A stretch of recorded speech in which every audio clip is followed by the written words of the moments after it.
communication. Umuwi na ako.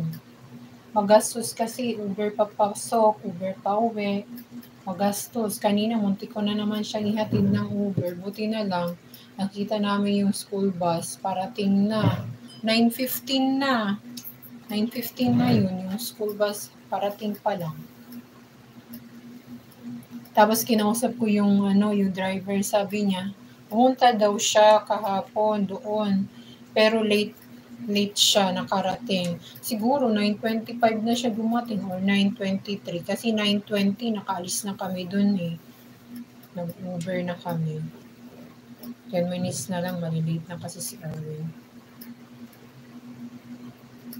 Then after that, ginawa ko ng paraan para maayos yung problema.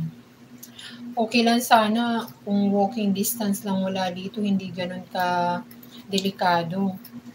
Kaso ang daming sasakyan dito eh. Tapos minsan may mga reckless driver. Kahit nga sa mismong sa school eh, may mga bata na sasagasaan dahil sa mga reckless driving.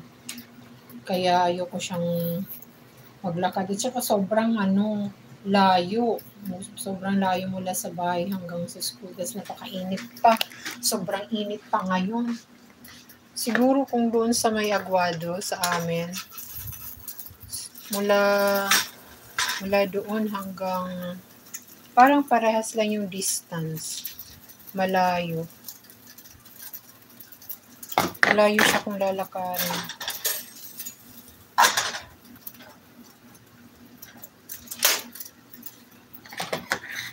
At dahil nasa trabaho ang asawa ko, kahit ako'y operada, kailangan kong gawin ang trabaho ko bilang nanay.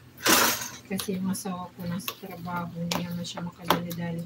Kaya ang ginawa namin, paglabas niya galing sa trabaho, diretso na kami sa school. Yung tinanong namin, kasi pina-update namin. Tinanong namin kung ano ba talaga ang nangyayari, bakit nagkakaganon. And then after that,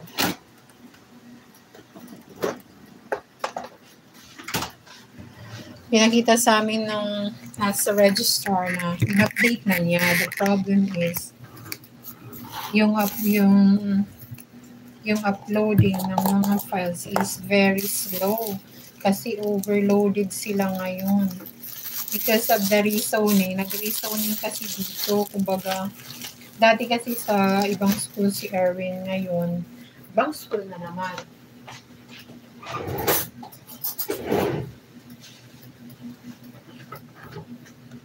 Dahil nag-rezoning sila, may isa kasing school na nagsara. So yung school na nagsara, malapit doon sa dating school ng anak ko.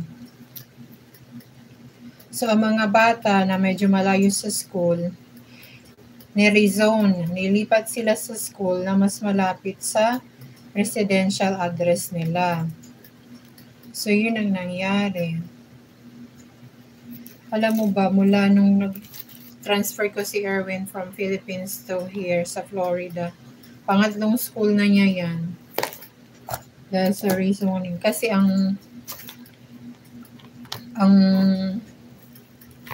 nung 5th grade siya, ang elementary kasi dito from grade 1 to grade 5 eh.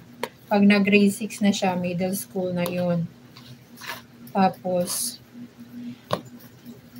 nung nag-middle school siya, sa ibang school siya, dahil sa rezoning din. Tapos, nung nag-rezone again, naibahan na naman ang school niya ngayong year, na grade 7 na siya. Buti na lang, may mga classmate daw siya o mga kakilala siya niya. Galing na sa previous school niya. Kain tayo. Egg sandwich to.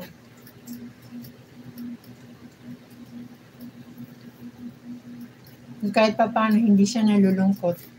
Bakit wala akong mga message dito?